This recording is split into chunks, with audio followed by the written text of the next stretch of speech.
Yang bikin serem, dia tuh kadang ngaku sebagai putri Malaysia. Kadang juga bilang dirinya tuh keturunan langsung dari sultan. Gak ada yang curiga, karena gaya bicaranya meyakinkan banget. Yang lebih gilanya lagi guys, waktu Azura tinggal di New York, dia sempat dikenal di kalangan elit. Salah satu kabar yang beredar, si Azura ini pernah menjalin hubungan dekat dengan Frank Biden, adik dari mantan presiden Amerika Serikat Joe Biden. Gila nggak? Gaya hidupnya ini pokoknya jet set banget. Tas branded, hotel bintang 5, dinner bareng pejabat internasional. Pokoknya nih kalau lu ketemu dia di Instagram atau pesta amal, lo pasti bakal mikir, wah ini orang keren banget. Halo guys, welcome back to my channel. Halo anak kos. Lu tau nggak? Ada satu cewek asal Indonesia yang jadi incaran Interpol. Nipu orang kaya di berbagai negara.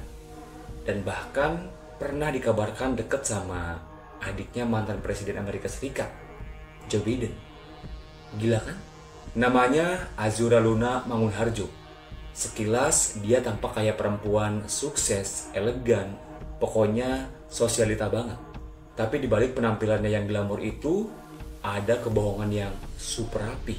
Nah, di video kali ini, gue mau bahas siapa sebenarnya Azura Luna. Gimana modusnya, dan kenapa dia bisa ngebodohin dunia selama bertahun-tahun. Simak videonya sampai habis, dan langsung aja yuk kita bahas. Jadi guys, Azura Luna lahir di Indonesia dari keluarga berdarah bangsawan Jawa. Sejak muda, dia dikenal pintar, punya aura berkelas, dan ambisi besar. Katanya, dia sempat kuliah di luar negeri. Pernah aktif di kegiatan amal dan punya jaringan sosial yang luas banget. Dia ngaku sebagai spiritual healer, filantropis, dan aktivis lingkungan. Azura sering terlihat di event sosial kelas tinggi di London, Dubai, New York, dan Paris. Gaya hidupnya tuh jet set banget. Tas branded, hotel bintang 5, dinner bareng pejabat internasional. Pokoknya nih, kalau lo ketemu dia di Instagram atau pesta amal, lo pasti bakal mikir, wah ini orang keren banget. Tapi ternyata semuanya itu cuma fasad. Azura punya trik klasik tapi ampuh, yaitu membangun kepercayaan dulu, baru beraksi. Dia bikin image sebagai perempuan sukses yang dermawan. Dia nyebar cerita bahwa dia punya koneksi dengan kerajaan, diplomat, bahkan tokoh spiritual. Dan karena orang-orang percaya, dia bisa minjem duit dengan mudah. Alasannya bisa macam-macam. Buat proyek amal, investasi kilat, atau katanya lagi butuh untuk bantu korban bencana. Tapi duit itu nggak pernah balik. Total kerugian dari para korban bisa nyampe ratusan ribu hingga jutaan dolar. Korban utamanya yang pasti orang-orang kaya, sosialita, bahkan diplomat. Dan yang bikin serem, dia kadang ngaku sebagai putri Malaysia. Kadang juga bilang dirinya tuh keturunan langsung dari sultan. Nggak ada yang curiga, karena gaya bicaranya meyakinkan banget. Nah, ini bagian yang bikin ceritanya makin liar. Katanya guys, waktu si Azura ini tinggal di New York, dia sempat dikenal di kalangan elit. Salah satu kabar yang beredar, Azura pernah menjalin hubungan dekat dengan Frank Biden, adik dari mantan presiden Amerika Serikat, Joe Biden. Kabar ini mencuat karena beberapa sumber bilang Azura sering terlihat bersama Frank di acara sosial. Bahkan ada rumor bahwa Frank pernah percaya sama dia dan memperkenalkan Azura ke lingkaran elit Amerika. Tapi ini belum pernah dikonfirmasi langsung oleh Frank. Tetap aja, kalau rumor ini benar, itu nunjukin seberapa licin dan meyakinkannya Azura dalam bersandiwara. Nah, akhirnya si korban-korbannya ini sadar juga nih.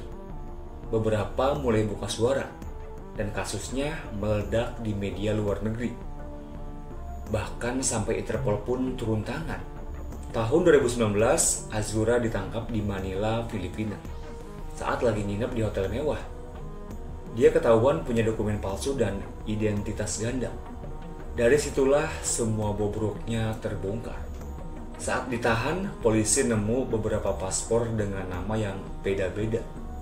Ini bukti bahwa Azura emang udah siap banget buat kabur kapanpun dengan identitas baru. Tapi setelah itu nggak banyak kabar soal kelanjutan kasusnya. Ada yang bilang dia dipulangkan.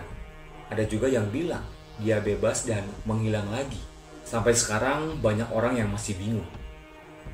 Azura itu korban, manipulator, atau cuma sosok yang terlalu pintar bohong? Yang jelas, dia sukses mempermainkan sistem hukum, dunia sosialita, bahkan hampir menembus lingkaran kekuasaan. Dan yang lebih gilanya lagi, nggak semua korban mau buka suara. Karena mereka malu, soalnya yang ditipu bukan orang sembarangan, tapi orang berduit dan berpengaruh. Nah, cerita si Azura Luna ini bukan cuma soal penipuan. Ini juga soal bahaya percaya sama citra yang dibangun di media sosial dan high sociality. Kadang orang yang kelihatan spiritual ternyata cuma aktor yang mainin peran demi nutupin niat licik.